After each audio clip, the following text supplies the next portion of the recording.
अस्सलाम वालेकुम, welcome to journey with Shabana. तो आज मैं बना रही हूँ देगी कौरमा, चिकन देगी कौरमा, जो कि बहुत ही जल्दी और बहुत ही आसान है, बहुत जल्दी तैयार हो जाता है। अगर आपके पास आपके सारे इंग्रेडिएंट आपके पास बिल्कुल रेडी पड़े हुए हों तो ये बहुत ही जल्दी से तैयार हो जाने वाला, मेहमानों के आगे सर्व करने के लिए बहुत ही झटपट ये रेडी हो जाता है। तो चलें इसको शुरू करते हैं। इसके लिए मुझे चाहिए मैंने इसमें लिया है 1 किलो चिकन, ठीक है। और ये चिकन इस तरह से यानी कि 14 पीसेस में मैंने इसको कटिंग करवाई हुई है। और इसके साथ मैंने जो बाकी सामान है वो मैं आपको साथ बताती हूँ। इसमें मुझे साथ चाहिए 1 किलो चिकन। 1 किलो चिकन में मुझे तेज़ पत्ता चाहिए, साथ मुझे कुछ साबुत काली मिर्चें यानी 1 टीस्पून ये हो जाए। और इसके साथ मुझे ये दालचीनी 5-6 डंडियाँ सी हो जाएं, स्टिक्स हो जाएं, और 2 टेबलस्पून लहसुन अदरक की पेस्ट। इसके साथ मुझे 3 या 2 बड़ी इलायची भी आप इस्तेमाल कर सकते हैं। तो इसके ख़ास इंग्रेडिएंट तो बेसिक यही चीज़ है। और इसके साथ मुझे आधा किलो दही आप अपने हिसाब से भी इस्तेमाल कर सकते हैं। यानी कि अगर आपकी दही बहुत पतली पतली है तो थिन अगर दही है तो वो आप आधा किलो इस्तेमाल करें, और अगर बहुत थिक है तो आप 1.5 पाव दही भी इस्तेमाल कर सकते हैं। और इसका बहुत ही ख़ास कौरमे का इंग्रेडिएंट यानी पहले से मैंने ये 4 से 5 प्याज दरमियाने साइज़ के, इनको बिरयानी की तरह मैंने जो बिरयानी के कौरमे में इस्तेमाल होते हैं ब्राउन कर लिए है। और बस इनको पीसना बाकी रह गया। ये मैं इसके लिए दिखा रही हूँ ताकि आप लोग देख लें कि इस तरह से इनको लाइट ब्राउन रखना है, नहीं तो डार्क हो जाएगा तो कौरमे का रंग ख़राब हो जाएगा।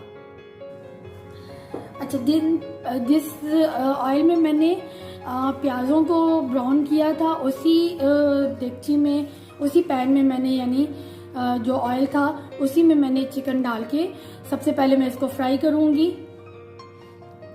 चिकन को। और इसमें कुछ भी अभी मुझे नमक मिर्च वगैरह कुछ भी नहीं डालना।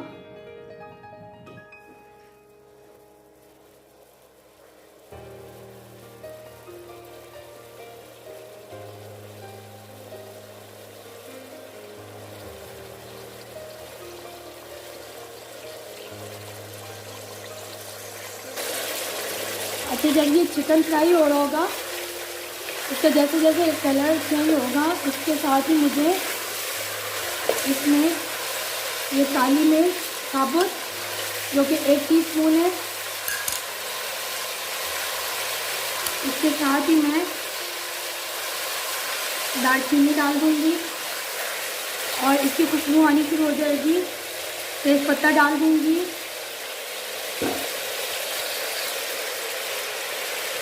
और ये जो 2-3 पीस थे मोटी इलायची के, बड़ी इलायची के, वो भी डाल दूँगी। बाकी ये बचा हुआ ये भी डाल दूँगी सामान। और इसको अच्छे से फ्राई करूँगी ताकि इसकी खुशबू आनी शुरू हो जाए। फ्राई होते हुए इन मसालों की जो तेज़ पत्ता हो गया, इलायची हो गई और दालचीनी स्पेशली, बहुत मज़ेदार इसकी खुशबू आएगी।